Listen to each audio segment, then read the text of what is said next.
Do you find it difficult to talk to your doctor about your sexual health? Where do you even begin finding the right doctor who will listen? And how can you empower yourself with the knowledge to understand your own sexual anatomy so you can advocate for yourself in the doctor's office and in the bedroom? My guest today is on a mission to change the landscape of sexual medicine and sexual education for medical practitioners and patients alike.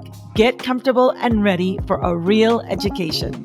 Welcome to Pleasure in the Pause, a podcast dedicated to inspiring midlife women to feel more connected to their bodies, pleasure, and power through perimenopause, menopause, and beyond. I am your host, Gabriella Espinosa, midlife and sexual wellness coach, and it is my pleasure to be here with you. It is such an honor to have Dr. Rachel Rubin on the show today. Dr. Rubin is a board-certified urologist and sexual medicine specialist.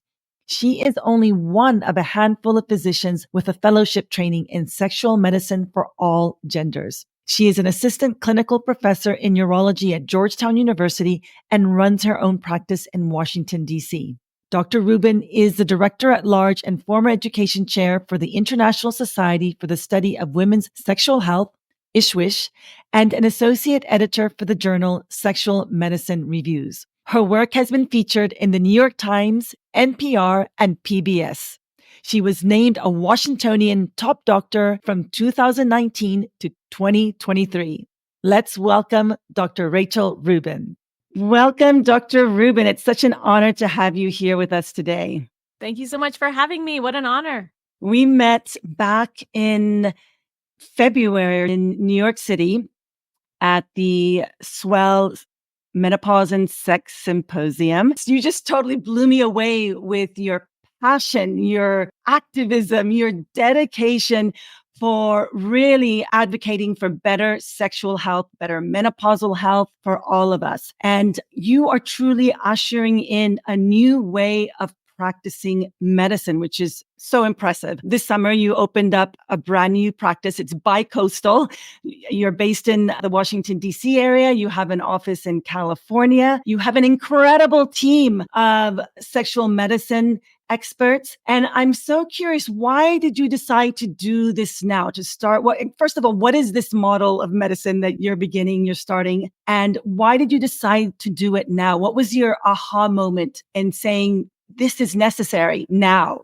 It's a great question. And I have been doing this a little longer than that. I started this, I did my fellowship in 2016 and 17. And when I came out of my fellowship, it actually was really hard for me to find a job. I went to the academic centers. I said, I'm a urologist, board certified, fellowship trained in sexual medicine. I take care of men and women. I do libido, arousal, orgasm, and pain. I deeply connect with people. I spend a lot of time with them, and we save lives. And what happened? Well, the academic center said, ooh, what you do is kind of weird. This is weird. This doesn't feel right. This is weird. And I don't know that you can make us enough money because this is an economic sport. And I said, okay, well, I like to spend time with people. I want to get to know my patients. It's not all about surgery, although I do operate. And they said, yeah, no, we're going to pass. So I went to the big urology groups, right? The private equity owned urology groups. And they said, wow, that we could start an innovative center. We could really help you. This is really forward thinking. You are brilliant. We love you. And then the private equity people looked at the numbers and said, ooh, you're just not going to make us enough money fast enough. So we're not going to hire you. And so I was sort of forced into thinking outside the regular model of medicine, which is a blessing. And I think a lot of people find that their highest moments come from when their lowest moments happen. And so I ended up having to think differently about how to provide care. And sort of the model that I have settled on is not an ideal model, and it certainly won't save the healthcare world, which is quite broken. But I have come to the point of like my brain, my knowledge, and my deeply caring about people is worthy, and patients deserve it, and we get unbelievable outcomes. So we have a model kind of like what you would call like a high-priced lawyer, if you will, right? You could go with the public defender, or you can really invest in your health, invest in you, and spend time, and that there is a cost to sort of spending time with someone who deeply understands things, which is nice because I don't go around selling you packages or trying to get you to buy something you don't need to spend money on. You're really spending money on our expertise. So I hire experts and I work with experts and I train experts. And so my dream is to really advance education, advocacy, and research in sexual medicine, something that the government will not invest in, something that academic centers will not invest in. And so we have to do it ourselves. And unfortunately, I don't have private equity giving me lots of money or anyone giving me lots of money. So we have to fund it by giving really good care and just spending time with people. That's amazing. I love that. So at a moment in time when it's so difficult for so many of us to talk to our doctors about our sexual health, how do you encourage people who come to your office to initiate this conversation, or how do you initiate this conversation with your patients? Yeah, I certainly have never been asked by a doctor about my sexual health or my libido or my orgasm. I've never been asked by a doctor before. And so we do things differently. We create space for patients and we ask very pointed questions to people. So if you come to my office, say for pain with sex, or you come to our office for inability to have an orgasm, we're going to talk about that. But we're going to talk about so much more than that because in an hour and a half, you can really start to get to know someone. You can't complete your story is so unique that you deserve longer than an hour and a half even. But can you imagine that doctors are taking 10, 20 minutes and that's it? So we don't believe in focused problems because we believe that sexual health is health and that it encompasses a biopsychosocial approach. And so you will come and you'll tell us your story and you'll spend a long time telling us your story. But then we go in, we ask your past medical history, your surgical history, what medications you're on, what allergies you have, your family history. We'll ask you what you do for a living. We'll ask about your partners, if you have kids, your hobbies. I love asking people about their hobbies because it gives such a beautiful picture of what they find joyful. My hobbies, by the way, is just work. I love what I do. I'm obsessed with what I do because I can deeply connect with humans and that's what brings me joy. But then we go even deeper. We're going to ask about your libido. We're going to ask about arousal and orgasm. We're going to ask about pain. We're going to ask about if you have back problems or urinary problems or bowel problems. We're going to ask if you culturally have any issues that you feel are relevant to this conversation. We'll ask about trauma, but we won't think that trauma is the only cause of why things are the way that they are. And we really try. And the more I talk to people, the more I get to know people, the more questions I add to my intake form of like, wow, this is actually one of the questions I've asked most recently is, who's your support system, right? If you have no support system out there, it's really hard to invest in pleasure and health and sex and all of those things. And so that's kind of the approach that we take is that it matters. And our patients sit there. What I realized recently is that approach is medicine itself. Sitting with someone and deeply connecting with them and showing interest in all of those aspects of someone's lives is medicine and therapeutic approach. And it is magic when you watch patients just release the anxiety of, oh, she's not going to listen to me. Oh, she's not going to validate my experience. Oh, this is just another one of the 20 doctors that I have seen who haven't been able to come up with an answer. And we're not magicians. I'm very clear about that. I'm not a magician. I don't have all of the answers, but because I'm so deeply curious and interested in other people, and we are obsessed with the science and the biology and furthering the science and biology, we're going to do our damn best to get results. And so I always tell patients is we're not perfect, but we have a damn good batting average because we deeply, deeply care. And that deep listening is so important. You offer space, you offer time, you offer curiosity and compassion, as you just mentioned. And I understand that people come from across the country, from different parts of the world to your practice. They're not coming for a small problem. They're coming for an issue that they really, truly care about. You mentioned earlier the group of symptoms or issues around sexual health that people come to you with. This is a podcast about midlife and menopause. So I wanted to take the lens to that. You have said that menopause has the worst PR campaign in the world, and you're wanting to correct that. And specifically with regards to menopause and our sexual health, there's so much misinformation out there, so little we know about our own sexual health and how it changes as we navigate through menopause. One of these is the whole constellation of symptoms around the genitourinary syndrome of menopause. And I know that it affects half of postmenopausal women, but it can also affect women in post childbirth, in perimenopause, all through the life cycle. And it's not only about vaginal dryness. So wanted you to, if you could, please just break down what genitourinary syndrome menopause is, what we should be looking out for as we move into menopause with regards to this specific cluster of symptoms. Yeah, I mean, I literally just got off the phone with my best friend, and we're all entering our 40s. And there is this concept of a new term that we're using called NFLM, not feeling like myself.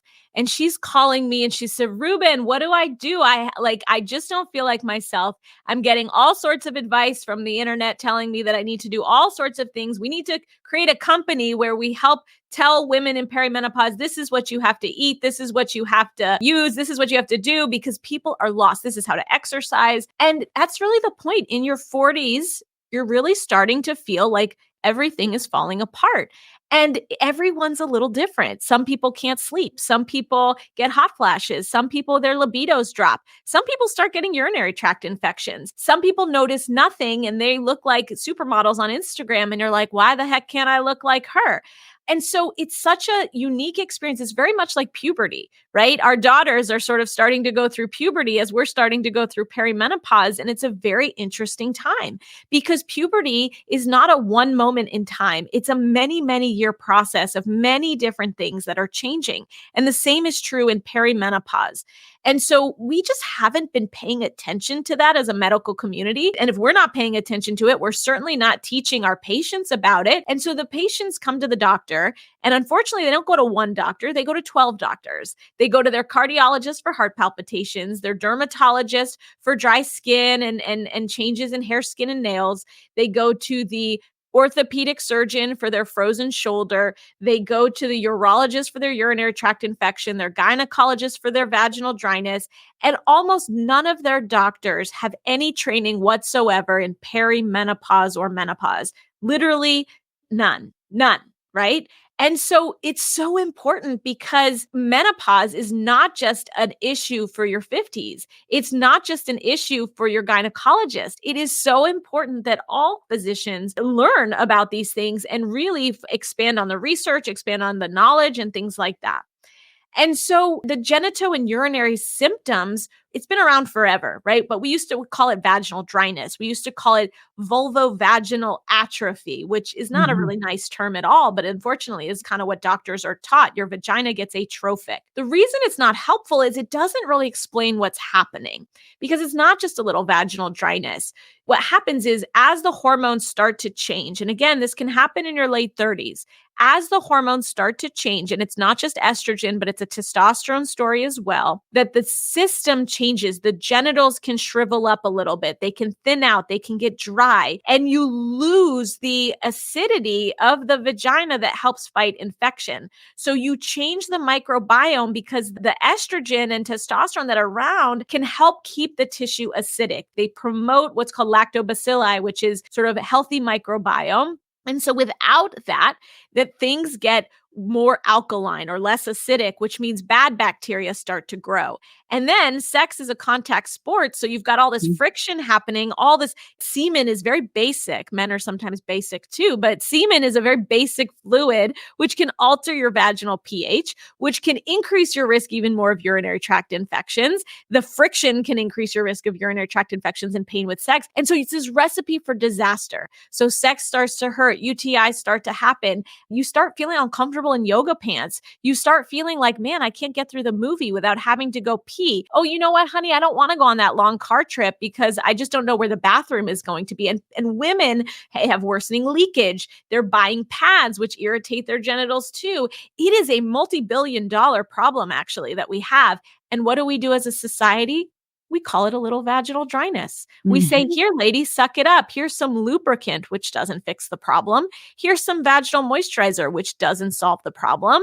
And no one is offering what is a product that has been around since the 1970s. And you've heard me talk about it many times before, but vaginal hormones, either vaginal estrogen or vaginal DHEA, is essentially female Viagra. Why? Because it helps with sex and it prevents urinary tract infections. So it's even better than Viagra.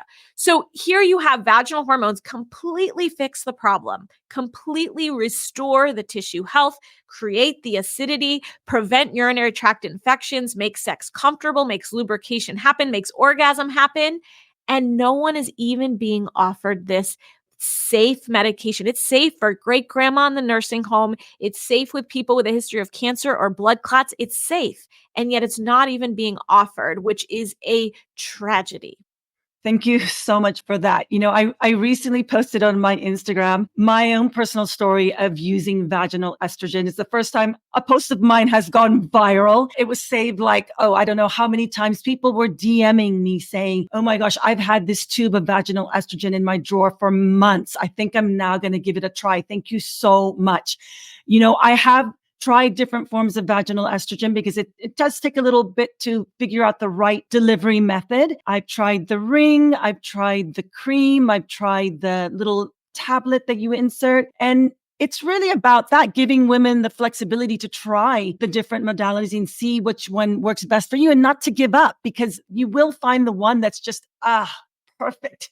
I also want to mention that, for me, part of the resistance, I had it in my drawer for months as well. And I have here the insert that's there, right? Which with the famous black box warning, that with the long host of things that the FDA says it will cause if you use vaginal estrogen. I know you are being a very vocal advocate. You're advocating for us. You're lobbying the FDA to have this removed. Can you just please verify for our listeners this black box warning on this insert label and verify that it's not true? Yeah, And it's what are you doing to eliminate it? actually lies. So if you get vaginal estrogen, which is a topical low dose, doesn't go through your bloodstream, doesn't help with your hot flashes or your bones. So there may be reasons why you might want estrogen for your whole body. But when you use it in very tiny doses locally in the vagina, it restores the vaginal health, it restores the bladder health, and it fights urinary tract infections, makes sex comfortable.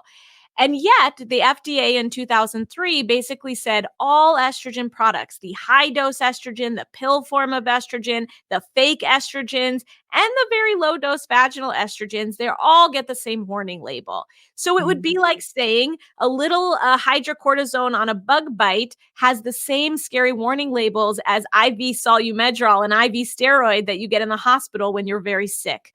And they're both steroids, but they're very different things. One's over the counter and one is a very intense medication. So that's essentially what the FDA is doing by saying all hormone products get the same labeling. And that big scary box label says that this could cause stroke, heart attacks, blood clots, probable dementia, and needs to be used with progesterone if you have a uterus. Now, none of that is true. 0% of that is true. And so the FDA lumps everything together, which is harmful for women. In fact, we did a paper recently that said if women in menopause use vaginal estrogen, we would save Medicare between $6 and $22 billion a year because of the decrease in hospitalizations, urinary tract infections, visits to urgent care. This is costing our healthcare system a ton of money. And so by trying to protect women with warning labels, they're actually killing women. They are killing women because women like you are afraid to use these products because of fears that are not based in any science or data.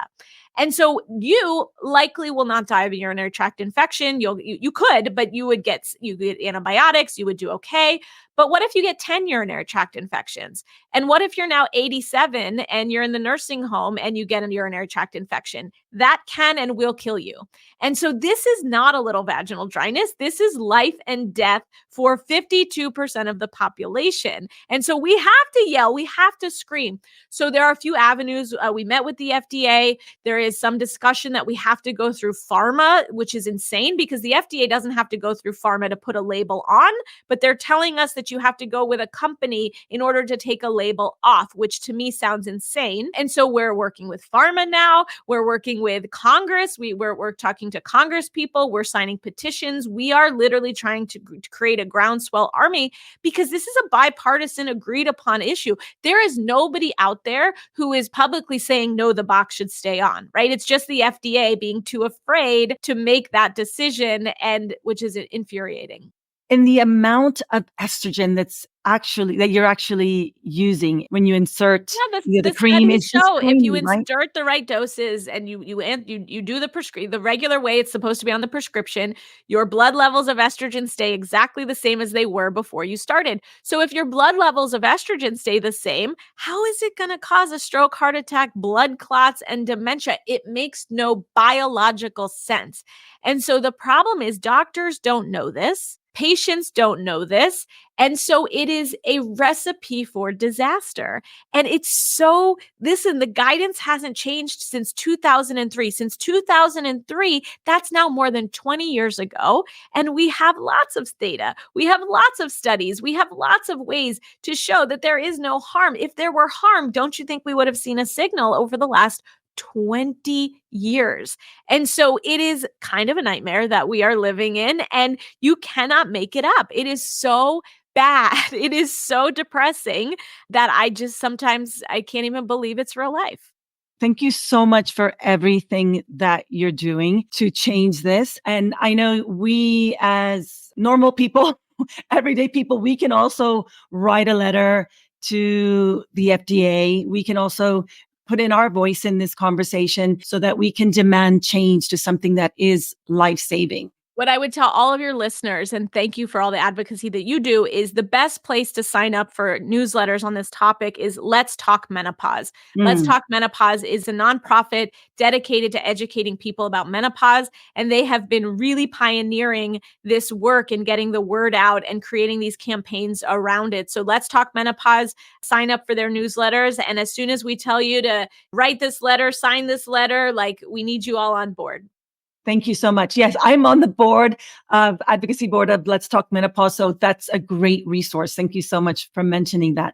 So one of the things about really understanding all of these changes that our sexual anatomy is undergoing as we move through menopause is really not only feeling it, but also seeing it. I know for you, it's standard practice to hand a patient a mirror so they can see, name, and understand all the parts that you are examining. I know from my conversations with women that I work with that there's so much resistance to see their own sexual anatomy, to see their own genitalia. I had a pelvic floor physical therapist on the podcast a few weeks ago, Dr. Dee Hartman. She talks about— I love Dee. Yeah, she talks about something called genital self-esteem, right? About this issue about the way women feel and think about their genitalia and how it leads to issues like the genitourinary syndrome of menopause going unchecked, about how it leads to low desire, low libido, destroying marriages, all because there's so much shame, misinformation, and so little knowledge about our own sexual anatomy. So I was hoping you could just take us on a tour of this wondrous, beautiful part of our anatomy so that we can understand what it is. Happy to. And I actually went on a rant yesterday because I had an 8-year-old in my office who had a problem. And so we actually gave the 8-year-old a tour with mom, and we were able to do a lot of teaching in that moment. And we talked before we ever did the tour, we started talking about puberty. And it is really interesting because think about it. When you're a little kid, you have a set of genitals that you don't really think much about, right? And it's sort of a non-issue. And the genitals of a little kid do not look like grown-up genitals. And so actually, interestingly enough, the little kids don't have really like labia minora, those wings. And so, right, the inner wings, this is a vulva here, it's a little hard to see, Mhm. but these inner wings, you don't have them before puberty. You have little wisps of what will be the wings. And then think about what happens. Sometime around 8, 9, 10, who knows, the body starts to change. So you start to grow these large wings called labia minora. You develop sort of a fat pad in the labia majora. It gets a little bit more plump. The opening, the inside of the labia minora called the vulvar vestibule gets more pink and able to get lubricated because it's filled with estrogen and testosterone receptors that start to wake up. In fact, the clitoris will grow, right? Because it responds to hormones as well. The opening of a prepubertal genitalia, you couldn't get a tampon in there. It's so teeny tiny. And then puberty happens, and all of a sudden, new discharge happens, new lubrication happens, the ability to do something like put a tampon in and later on become sexually active. It's all part of this puberty thing. And then randomly, a day where you don't know when it's going to happen, blood starts to come out of there. And what happens as a society? We do this all hidden, without discussion, without knowledge. We hide under a sheet. We don't show you what's happening. And this is the life you now have to live. Of course, people have genital shame. Can you imagine that your body literally changes? It starts to grow hair, right? We didn't even talk about the hair, right? The pubic hair starts to grow. There's new smells, there's new colors. There is blood that someone now tells you is going to happen every month. How mother effing terrifying, right? And you don't go to the doctor who gives you a tour. You don't have your mother give you a tour. Your friends aren't there to give you a tour. How lonely, how isolating, and how utterly terrifying, right? And now you go through your late teens, your early 20s, all of a sudden everyone's having sex, talking about these great things. If you've discovered orgasm, fabulous, but who's there to teach you, right? The partner's supposed to know your buttons and know to teach you, and no one's guiding you. So of course everyone's confused. Of course you go to the doctor to get your pap smear and they hide under a sheet. They don't show you what's going on. They're like, oh, you don't want to see this because this is disgusting. I'm going to get in and get out like a mechanic as quick as I can. That is the message that we are sending to people. And so what happens is you go through your reproductive time, and then perimenopause and menopause starts, and you now are losing hormones from those same receptors that changed it in the first place in puberty, and you go in reverse. The labia minora shrivel up and disappear in menopause. Nobody told you that. Nobody warns you. If men's penises shriveled up at age 52, we would have a vaccine, okay? Pfizer, who makes Viagra, and the COVID vaccine would make a penis non-shrinking vaccine. We'd have it available. But this is what happens to all women over 50. These labia minora start to shrivel up and disappear. The clitoris can get smaller. The opening inside that area that I call the vulvar vestibule gets red and raw and irritated. And so sex becomes uncomfortable, sex becomes painful, and many people stop having sex. Pelvic floor physical therapist, which everyone should listen to Dee Hartman episode because she's brilliant. All the muscles, right? Your pelvis is a bowl of muscles. They don't like to be in pain, just like you wouldn't put your hand on a hot stove. And so if you know you're going to have pain with sex, as soon as that penetrative thing is coming towards you, your muscles squeeze and they tighten, and that leads to more pain and pelvic floor dysfunction. And so by not looking at your own genitals and how they change, how can you advocate for them? How can you experience maximal pleasure with your partner? How can you even know what to ask the doctor if you don't even know what is going on down there? So one of the ways I think about it is your face. Okay. Think about you have a beautiful face, right? Think about how many parts of it's not just a face. You have a nose, you have eyes, you have eyebrows, which are kind of weird when you think of eyebrows in general. Like, why do we have random hair right here on our face? You have lips, you have teeth, you have a tongue, you have ears. And you know what? You have a different doctor for every gosh darn part of your face. There is a nose doctor, a separate eye doctor, there's a separate teeth doctor. Like, we go to like 10 doctors just for our face. And down there, we go to no doctors, right? You go to a gynecologist to help with your cervix and your uterus and making babies. But what about your labia majora and your clitoris and your labia minora or your urethra? What about your pelvic floor? You have multiple body parts down there that you have completely ignored because no one has ever introduced you to them. And so that's the point of when I give women a mirror in my office and everyone gets a mirror, they don't have to, but I really encourage it. I literally say to them, right? I say, this is your labia majora. This is your labia minora. This is the clitoris. This is the hood to your clitoris. This is your vulvar vestibule. That's the urethra, the tube you pee through. This is your pelvic floor. I give them all of this knowledge so that when something hurts, they say, well, it doesn't just hurt down there. It hurts in my clitoris, Dr. Rubin. It hurts in my pelvic floor, Dr. Rubin. Actually, Dr. Rubin, it hurts in, the vulvar vestibule. When they have language, then we have solutions. And if we don't have solutions, we have the framework to say we need to study this specific thing, right? And so that's the point of the tour. And the fact that we've ignored it and it's 2024 is insanity. I agree 100%. And, I have to raise my hand. I was one of those women. I didn't know anything about my sexual anatomy until things started to change and feel uncomfortable. And I was just in shock. I had no language, no vocabulary. And it's so, and words matter, right? Words matter. I think going into a doctor's office and being able to advocate for yourself means knowing how to name, say, locate, and explain what is actually happening to you. And I think just knowing you're normal. So if we could just start knowing what our vulvas look like, before menopause, we can see the progression of change post menopause, and then also see how incredible something like vaginal estrogen is and see how that improves the texture, the plumpness, everything around the vulva and the clitoris, because I definitely noticed changes before and after. And so why wouldn't we want to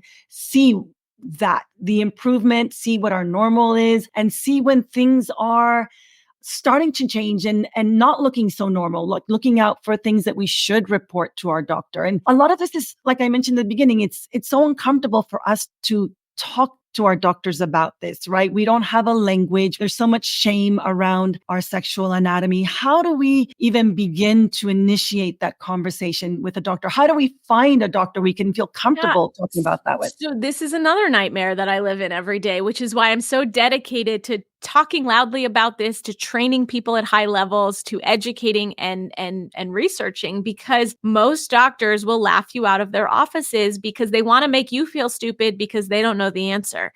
And it is sometimes very challenging to advocate appropriately because not every doctor knows everything. We would love our doctors to be ChatGPT and pretend like and actually know everything, but even ChatGPT doesn't know very much about this because we haven't taught it to.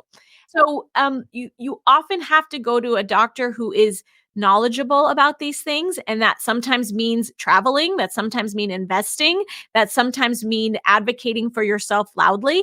I tell people my favorite places for sexual health issues in women is ISWSH, ISSWSH.org. So anyone who's on the Find a Provider on the ISWSH website, they deeply care about these issues. That doesn't mean that each person on there knows everything about everything. That's not true, but they deeply care about these issues. If you have menopausal symptoms, menopause.org also has a Find a Provider. Again, it means someone cared enough about menopause to be on that website, but it doesn't mean they know everything. Now, many of us are on both websites. And so not many, I would say a handful of us are on both websites. And so you find people who overlap in that space.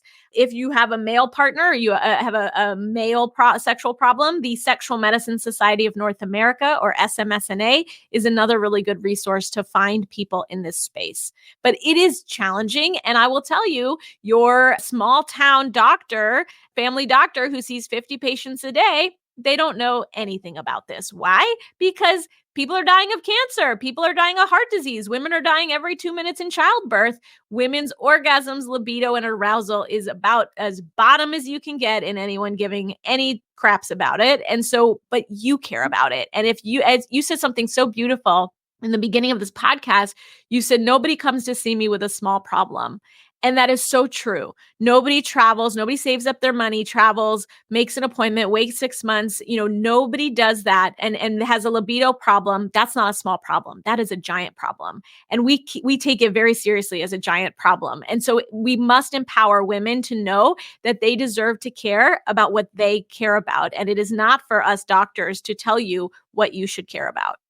Absolutely. And again, getting to know your body and getting to know your sexual anatomy, taking a mirror is so important, and getting to know how all the area looks like. So I really want to advocate after this conversation for everyone to go grab a mirror. I have a mirror here. It doesn't, you can even do a little compact mirror, any kind of mirror. Just go and have a good look, and then be able to because it's different than looking at a picture you can look at a picture, an anatomical picture of a vulva, of a vagina, of a clitoris in a book or on a drawing, but it's different when you're looking at your own, right? It's very, very different. And so being able to have the language and being able to describe to a doctor just equips us better to advocate for ourselves. I just wanted to pivot a little bit before the end of our conversation to the clitoris. You've declared yourself one of the premier clitorologists. There was a wonderful article in the New York Times by Rachel Gross. Half the world has a clitoris. Why don't we know more about it? We know that there is an orgasm gap because most people with clitorises, with vulvas, the majority of them can orgasm through clitoral stimulation, but they don't know where it is, how to stimulate it. Our partners don't. We think our partners know, but how would they know, especially if they're men, how to access or look or know what they're looking for, or how to stimulate it? Talk to us a little bit more about why don't we know enough about the clitoris? Why should we know more about the clitoris, and what we should know about the clitoris?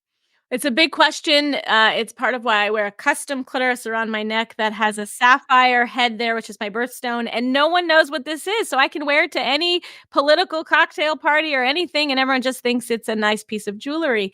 The clitoris has been completely ignored by science and medicine, and we're just starting to wake up and to say, like, wait a minute, why don't we know anything about this? I'm a urologist. I'm a penis doctor. The penis and the clitoris are exactly the same thing. They are made up of the same parts. They look the same. They work the same. Now, if you have a clitoris, you don't penetrate with or pee through the clitoris. And so that's kind of probably why science has ignored it completely. And so the clitoris is mostly buried inside the body. So if you follow those wings, those labia minora up, you get to the hood of the clitoris. And if you can pull back the hood, which our research shows that 23% of the time, the hood is stuck to the head. That's called a clitoral adhesion. But you should be able to see the whole head of the clitoris, which looks like the head of a penis, just smaller often. But that's all that's visible from sort of the naked eye. What happens is along, sort of deep inside the labia majora, you will find the clitoris buried in that tissue. And like a penis, the clitoris is a large organ. It has a body, it has a shaft, and it has these legs called crura that go all the way down to the butt bones. So the sits bones, so if you go from back and forth, you've got sits bones here, the clitoris inserts onto these sits bones. So for a lot of women, right, they can stimulate the clitoris by just rubbing, the area like where the clitoral head is. But many people like vibration along the labia majora. Some people like internal vibration or internal penetration, which can sort of help activate that clitoral reflex. The research shows that less than 15% of women can have a vaginal orgasm or an orgasm with penetration. My theory is it's the same percent of men who have premature ejaculation, where their bodies are just sensitive, where light touch can create that reflex. And so most people require external stimulation, clitoral stimulation, or vibration to sort of help activate that reflex. And women can have orgasm problems, delayed orgasm. They can have painful orgasms. They can have no orgasms. And so we see a lot of issues with that. And it's a mixture of biological problems, educational problems, psychosocial problems, medication issues. There's all sorts of things, just like any body part where stuff can go wrong. And so, yeah, that's kind of the clitoris in a nutshell. And then I also had a wonderful sex educator at the beginning of this this season of podcast conversations, Sherry Winston, who wrote The Anatomy of Female Arousal. And she recommended, just like you, to take a mirror and look at your vulva, your clitoris before, and then start to stimulate it in different ways, with either digitally or with a vibrator, to see how the whole clitoral apparatus starts to get fully engorged, starts to really create that sense of arousal. So it is the key organ of arousal. I'm going to go a step further and say we can call it an erection. It is an erection because it's made of erectile tissue and it gets hard and it gets big and so arousal is just a fancy female code word for erection. And so I actually will tell women who struggle with orgasm of like if they have male partners, I say, well, do you just like lightly tap the head of the penis for a man to have an orgasm? And they'll say, no, Dr. Rubin, that's crazy. I'll say, well, do you rub the inside of their thigh so that they can have an orgasm? And they say, no, Dr. Rubin, that's crazy. I said, well, think of your clitoris as essentially a penis because that's what it is. And so if your partner had this instead of a longer shaft, how would you arouse it? How would you get it hard? How would you work at it to get it to orgasm? You would use everything you've got. And so the more you can understand your anatomy and understand that it's erectile tissue and you're trying to get it erect and to have a reflex of an orgasm, use different tactics, right? What has worked for you in the past may not work for you in the future. And you may not be activating all of the areas of the clitoris to give you joy and pleasure. And the question is, why are you holding back?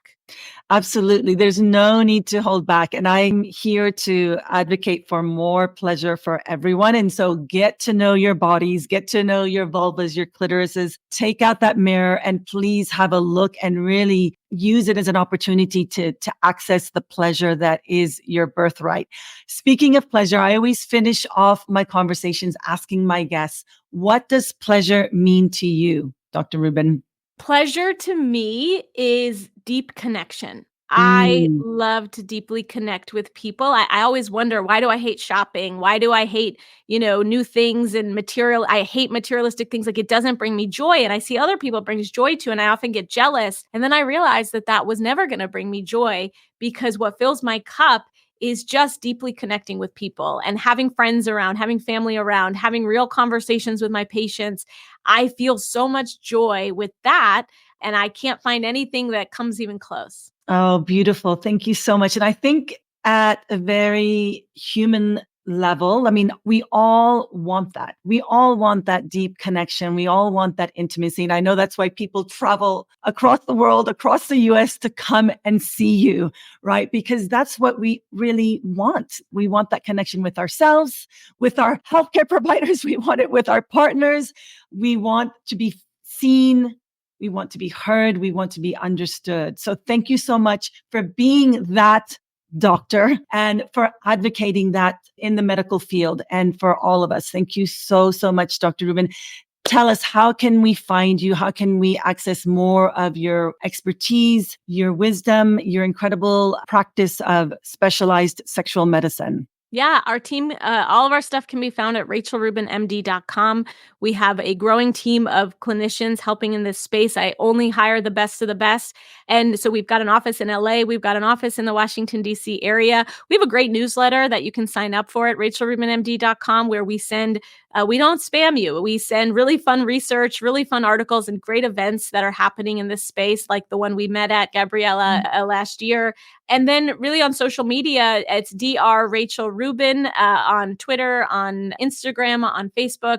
And we'd love for you to follow along and just help us shout to the world. Yes. And you are shouting loud. And I love that. Thank you so much, Dr. Rubin, for being with us here today. So appreciate your advocacy, your activism, everything you're doing to change the landscape around sexual medicine, menopause, and healthcare for all. Thanks for having me. I hope you enjoyed this episode of Pleasure in the Pause. Want to help me spread more pleasure in the world? Hit the share episode button and send it to a friend or post it on your Instagram stories and tag me, Gabriella Espinosa. And if you really love this podcast, please leave a rating or review, as this helps the show get in front of new listeners. Finally, if you would like to access even more pleasure and stay in touch, sign up for my free pleasure upgrade bundle of powerful mind-body practices by going to pleasureinthepause.com. Remember, your pleasure matters.